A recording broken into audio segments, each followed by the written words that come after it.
Anda kembali menyaksikan Aceh hari ini. Hari pertama dibukanya layanan perkantoran, puluhan warga melakukan pengurusan keperluan administrasi setelah tertunda libur Lebaran Idul Fitri.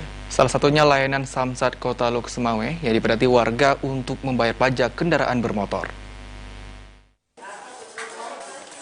Setelah sepekan libur Lebaran Idul Fitri 1443 Hijriah, kantor pelayanan satu atap atau Samsat Kota Luk Semawe kembali membuka layanan kepengurusan pajak kendaraan bermotor. Puluhan warga pun memadati kantor ini guna mengurus berbagai keperluan surat menyurat kendaraannya. Untuk memaksimalkan pelayanan, petugas Samsat memberlakukan sistem antrian bagi warga. Kepala UPTD Wilayah 5 BPKA Samsat Kota Luk Semawe, Khaidir mengatakan, pihaknya melakukan evaluasi terhadap pelayanan yang dilakukan untuk memudahkan warga dalam mengurus perpajakan kendaraan bermotor.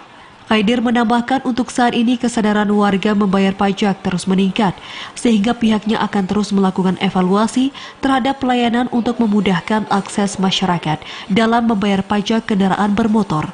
Pihaknya juga akan membuka gerai pelayanan pajak di luar kantor. Dari Aceh Utara, Muhammad Ilyas, TVRI melaporkan.